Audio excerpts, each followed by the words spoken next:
وصحبه ومن والاه.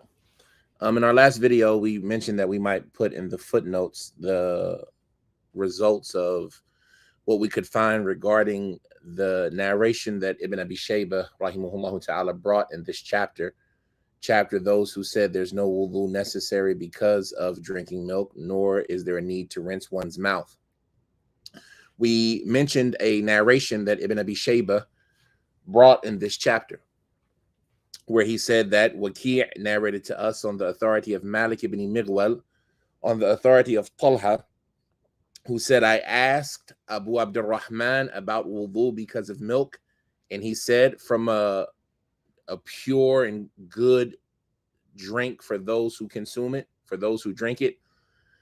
And we said that this narration presented some problems because, well, first I had a slip of a tongue in the last class. I said Talha ibn Mutarraf, and it's Al-Musannaf. Talha ibn Musarraf or Al-Musarrif. Let me double check that again. Talha ibn Musarrif with a kasra. So it's not Mutarraf, it's Talha ibn Musarrif. The app that I was using had a typo where they converted the sad to a ta. And these are all things that you have to pay attention to when you're trying to do research, right? Is your manuscript, does it have the letters right? This is a science known, like you have al-mu'talif al-mukhtalif and things like that, where you have to look at how they used to write things and where, somebody, and then it becomes even more prominent with today's technology, just because, especially with people using AI and apps and things like that, it's very easy to transpose a letter. But the individual who this narration is centering around is Talha ibn Musarrif, who died in the year 112 after the Hijrah, from the Khamisa, from the fifth level of scholars. Like we said, the really, really small tabi'een, meaning they maybe met one or two sahabi, and if not the tabi'een, then the elder atba' tabi'een, right? People who were alive during the time of some of the sahaba, but might have not have met any of them. So this narration, we said it presented problematic because Talha ibn Musarrif, this narration, when you see Abu Abdurrahman, who he says, I asked Abu Abdurrahman, that's showing that he heard from this individual, whoever this individual is. And we don't know who this Abu Abdurrahman is.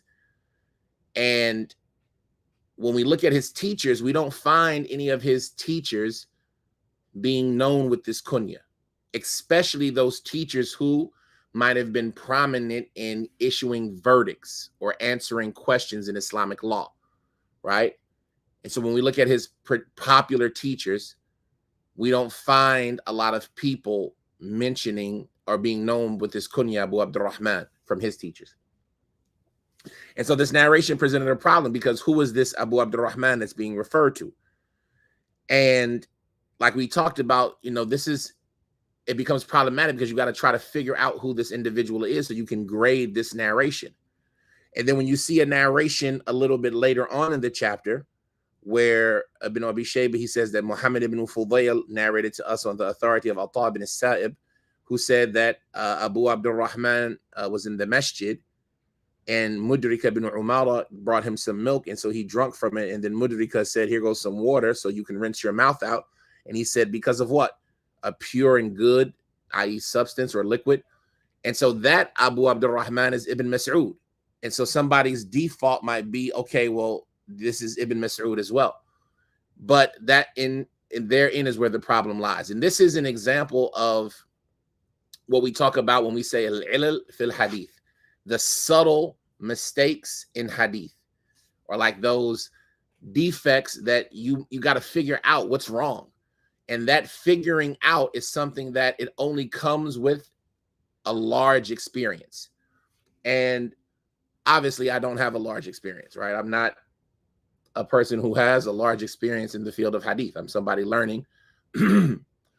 But this, for me, from what I've seen, and this is my assumption right now that I'm talking about, but I believe it, and I think I'm on the right track. I'm anxious to get around some of my teachers again to see if I can ask this question and will they know the answer that can, let me know that I've hit accuracy in my assumption.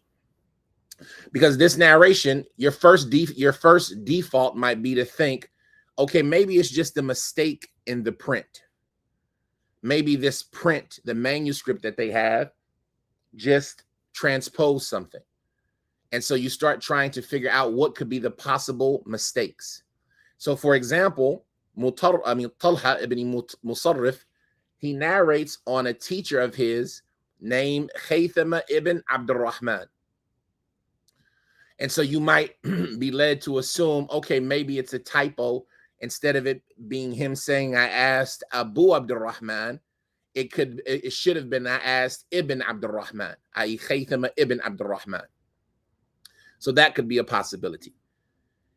Then you might say, well, Khaythama ibn Abdurrahman also was a student of Ibn Mas'ud, right? He was a student from the teachers of Talha, from his teachers that reached Ibn Mas'ud and were from the students of Ibn Mas'ud, amongst others, was Khaythama ibn Abdurrahman.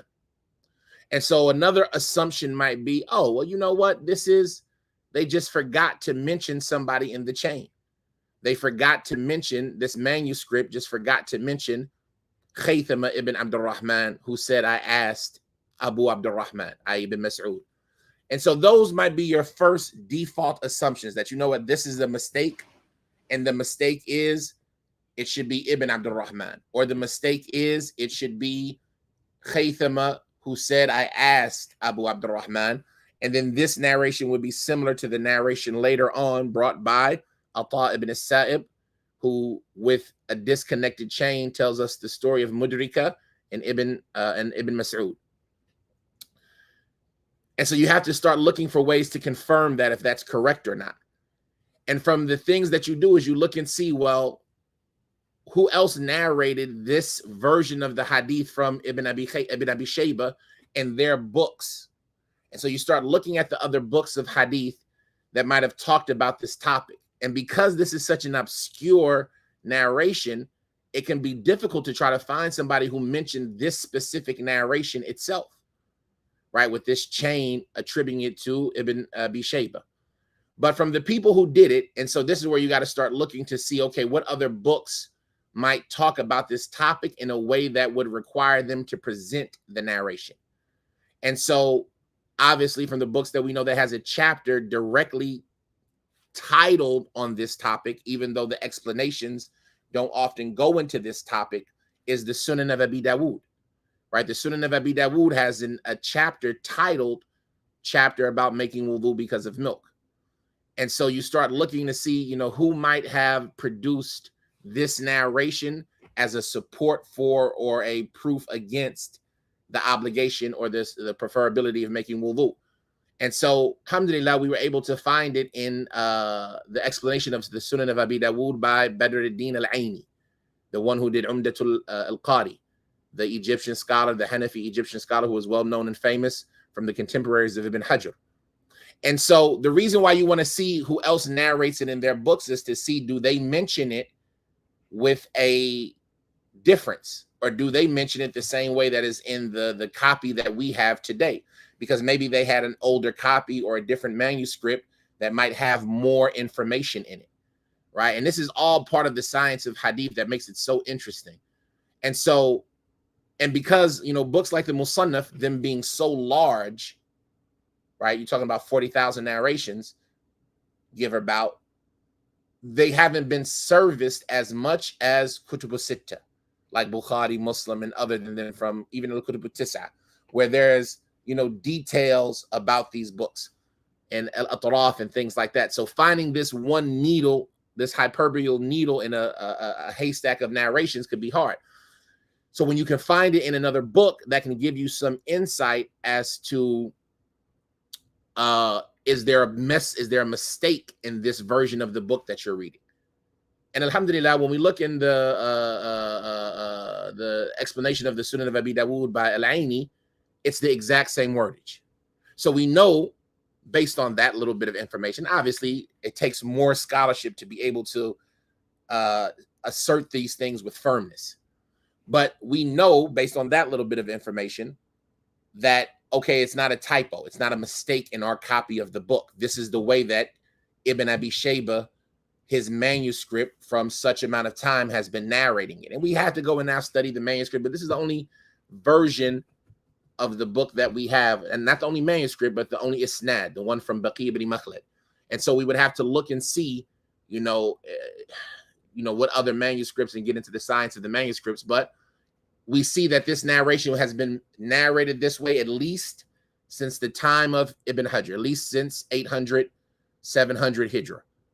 And so that kind of removes the possibility of there being a mistake in the narration, especially because none of them, and we don't have a lot of them yet, but right now we're just using the small amount of information. But this is the technique on how you grow in this field. Badruddin al-Aini didn't mention any criticism of it. He just produced it.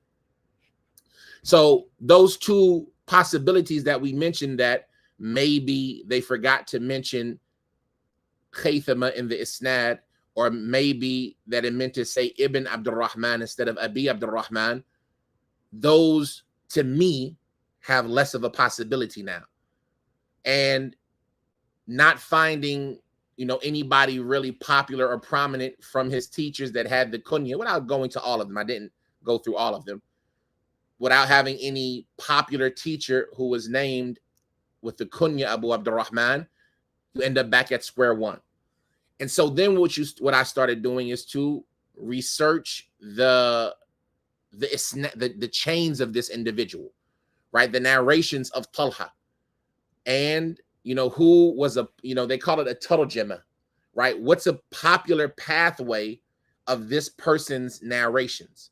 What is a popular method, like a popular isnad that would constantly be repeated from this person? And so when looking, we found something. We see that Talha, one of the common tarjama on Talha is Malik ibn Mighwal on Talha, on Abdullah ibn Abi Awfa, the Sahabi radiyallahu ta'ala an. Talha, who says often, I asked Ibn Abi Awfa, or I asked Abdullah ibn Abi Awfa. Like you can see in Bukhari and Muslim and many other books, the narration will go Malik ibn Mighwal on Talha, who says, I asked Ibn Abi Awfa, right? And so that becomes a possibility as well. That, maybe instead of it being Abu Abdurrahman, I asked Abu Abdurrahman, it should be I asked Ibn Abi Awfa, right? And that would make sense, them narrating this in a book like the Musannaf on somebody who was from the Sahaba, Ibn Abi Awfa. And Talha has a lot of questions that he used to ask Ibn Abi Awfa. And so then if that's what we would say, okay, then you got to start looking to see, where did the mistake come, right? Who made the mistake? At what point in time was the mistake made, right? Because if you say it's Ibn Abi Awfa, then the chain, the mistake doesn't seem likely that it would be from Ibn Abi Shayba. It seems likely that it would be from somebody below him, from the scribes and things like that, because this is a popular isnad. And so, to me, like when I say that this is an example of what they would talk about a hidden defect in a hadith, to me, this is like the start of that concept. And by looking, in my mind, I'm already saying, okay, this hadith is weak, or this athar is weak, from the aspect, not because the information is invalid, but this chain doesn't seem to add up. And so that's kind of like how you develop an eye for the subtle defects in a narration. And so those are my three possibilities, along with the fourth one that I still would have to investigate further, which is there any teacher of his known as Abu Abdurrahman that I could be just possibly overlooking? And so those four possibilities in totality, he has a teacher named Abu Abdurrahman that I'm just overlooking, which is absolutely possible. And then there's not a subtle weakness. It's just my ignorance. Or no, he doesn't have any teacher named Abu Abdurrahman. And so there is something wrong with this chain, because he's saying, I heard it. And Talha was a reliable person. He wouldn't say I heard it if he never heard it from somebody. And so that means that he couldn't have said I heard it from Abu Abdurrahman because he never met Ibn Mas'ud. They even questioned, did he meet Anas ibn Malik? You see what I'm saying? And so when you say something like that, it becomes, okay, well, let's look and see. And so the three possibilities that would be from the hidden weaknesses and the hidden defects is that it's a mistake from one of the narrators, and instead it should be on Khaythama ibn Abdurrahman instead of Aba Abdurrahman. It should be Ibn Abdurrahman, ay Khaythama ibn Abdurrahman. And let's see, does he ever narrate it that way? Because that's what you're looking for when you see the way that they narrate it. They usually follow that same pattern of deliverance. Talha an ibn Abdurrahman. Right?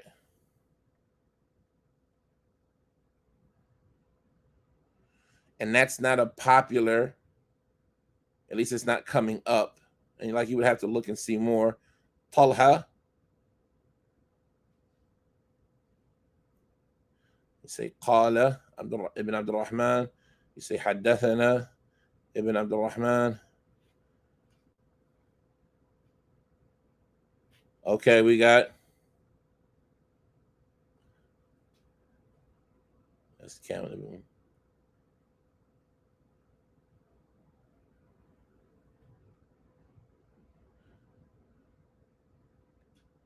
No, you got Talha Akhbarana ibn Abdurrahman.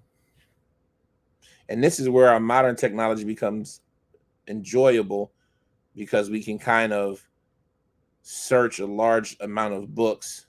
But like you say, you still have to be conscious of the fact that these apps can have typos. Hey, Thema.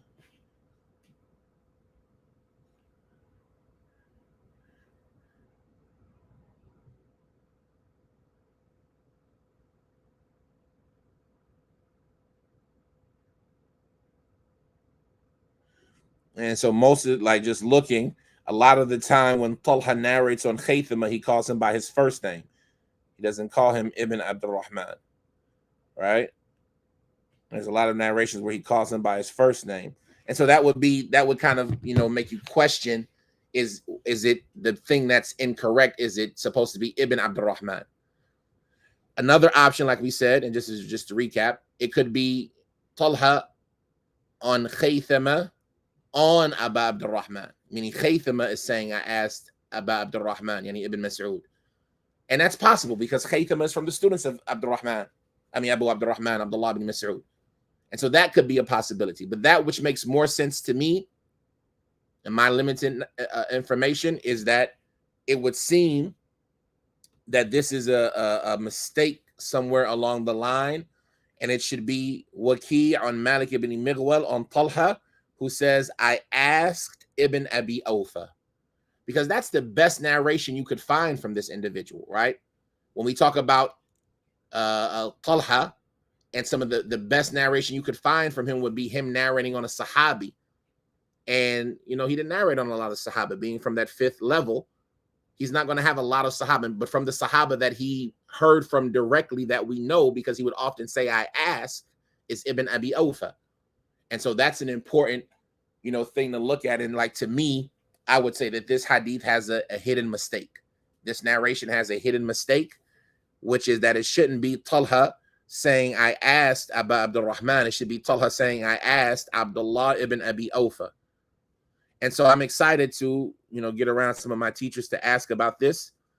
And if anybody comes across anything of it in the comments, please let us know. 648 in the Musannaf of Ibn Abi Shayba, where he says, Waki' narrated to us on the authority of Malik ibn Mighwal, on the authority of Talha. And the Talha, Allah knows best, is Talha ibn Musarrif, who said, I asked Aba Abdurrahman. And that's the question. Who was this? Right? Is that the correct version of this narration? Or is there a mistake somewhere along the line? If it's correct, then who is Abu Abdurrahman? And if there is an inaccuracy, then what is the accurate depiction of this narration? And that's the science of hadith. Like you say, you never just want to read it and then, okay, I read it, and then just go on from there. You want to look, you want to observe, You want to get familiar with the people so that 10, 20, 30 years down the line, when you've read 100,000, 200,000 hadith, and you've come across so many different asanid, you say, you know what, I've never seen Talha narrate from somebody named Abu Abdurrahman. This has to be a mistake. And then you start, moving from there. Now, obviously, we haven't done that yet. And, in a 30-minute, 40-minute, window, we're only able to do so much. But that's what that effort would be. And, you could spend a day or two researching it to see if you could find out anything. And if anybody found that gift, I'd be extremely grateful. But I just wanted to make an addendum. I didn't want to put it in the comments because it was a lot of information. Like I said, I'm excited because this looks like a subtle mistake in the hadith. And so to be from somebody who can recognize them and be aware of them is something that, if I'm correct, would, make me extremely happy. So we'll stop at that. And inshallah, the brother who takes care of all of this can attach this to the playlist with the Musannaf, inshallah. Hada wa sallallahu wa sallam wa barak ala abdihi wa rasulihi nabiyina Muhammad wa ala alihi wa sahbihi wa sallam. Subhanaka Allahumma bihamdika ashhadu an la ilaha illa anta astaghfiruka wa atubu ilayk. Assalamu alaikum wa rahmatullahi wa barakatuh.